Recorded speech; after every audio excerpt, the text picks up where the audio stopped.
Hormuz के बाद जो सबसे महत्वपूर्ण प्रमुख मुद्दा है वो है यूरेनियम, जिस पर ईरान अड़ा हुआ है। देखिए प्रणय, यहाँ पर परमाणु प्रोग्राम बंद करने की बात कर रहे हैं ट्रंप, और अभी हमने सुनवाया भी, उन्होंने कहा कि ईरान ने हमारी बात मान ली है, परमाणु बम नहीं बनाएगा। लेकिन परमाणु प्रोग्राम नहीं छोड़ने की बात साफ तौर पर ईरान लगातार कर रहा है। 440 किलो यूरेनियम हमें सौंप दे, और वो सौंप देगा, ये भी ट्रंप को कहते हुए अभी आपने आज तक पर ही सुना कुछ सेकंड्स पहले। लेकिन यूरेनियम पर कोई समझौता नहीं हम करेंगे, ये ईरान का स्टैंड है। संवर्धित यूरेनियम हमारे लिए महत्वपूर्ण है और वो रहेगा। ईरान एटम बॉम्ब बना सकता है, ये पहले ट्रंप ने कहा था, लेकिन 17 तारीख की जो का बयान हमने सुनवाया उसमें वो कह रहे हैं कि उसने मना कर दिया। शांतिपूर्ण उद्देश्यों के लिए ही हम एटम बॉम्ब बनाना चाहते थे। ये मुद्दा बातचीत में और युद्ध में कितना बड़ा रोड़ा है प्रणय? देखिए, शांतिपूर्ण इस्तेमाल के लिए तो एटम बम नहीं बनाया जा सकता सईद।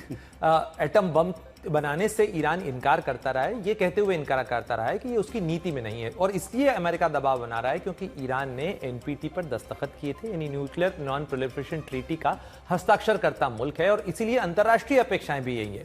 देखिए, ईरान के न्यूक्लियर प्रोग्राम का न तो पाकिस्तान समर्थन करता है न भारत समर्थन करता है। ईरान खुद भी ये कह चुका है कि वो न्यूक्लियर बम नहीं बनाने जा रहा। फिर ये यूरेनियम का मामला क्यों उठ रहा है? क्योंकि ईरान के पास में 60% जो है, करीब 450 किलो, 60% और उससे ज्यादा संवर्धित यूरेनियम है, और 60% से ज्यादा के बाद में 90% जो कि न्यूक्लियर बम बनाने के लिए जरूरी होता है, उतने का संवर्धन बहुत जल्दी किया जा सकता है। इसलिए ये सारी शंकाएं, आशंकाएं, ये सारे सवाल उठ रहे हैं। अमेरिका चाहता है वो यूरेनियम अपने नियंत्रण में लेने की। इसके दो फायदे हैं। पहला ये, ताकि डोनाल्ड ट्रंप ये दिखा सकें कि देखो, उन्होंने वो कर दिखाया जो अमेरिका का कोई राष्ट्रपति नहीं कर पाया।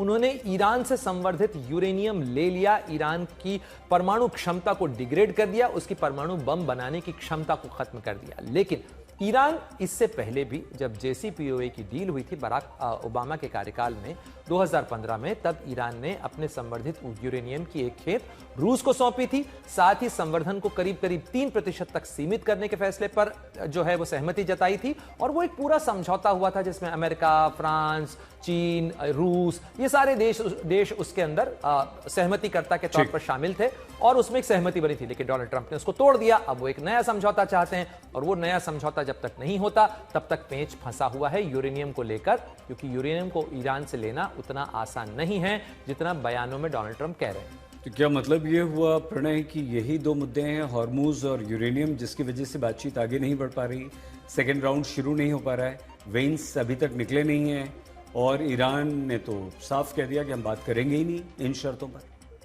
देखिए, स्वाभाविक रूप से इस बातचीत के अंदर दोनों की कोशिश होगी कि अपनी ताकत और अपने तेवर के दम पर दिखाते हुए ये कोशिश करें कि डील की टेबल पर तो वो आ रहे हैं, लेकिन अपनी शर्तें मनवा रहे हैं। क्योंकि आपको किसी भी समझौते को, सबसे पहले किसी भी सरकार के लिए, किसी भी देश के लिए होता है कि डोमेस्टिकली अपने मुल्क के लोगों को भी तो बताना है कि वो क्या करके आए हैं और वो जस्टिफाइड है या नहीं है।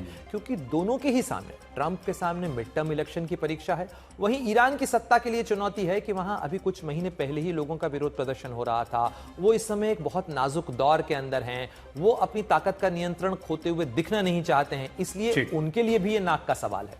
बहुत धन्यवाद प्रणय आपका। प्रणय उपाध्याय हमारे संवाददाता जानकारी दे रहे थे।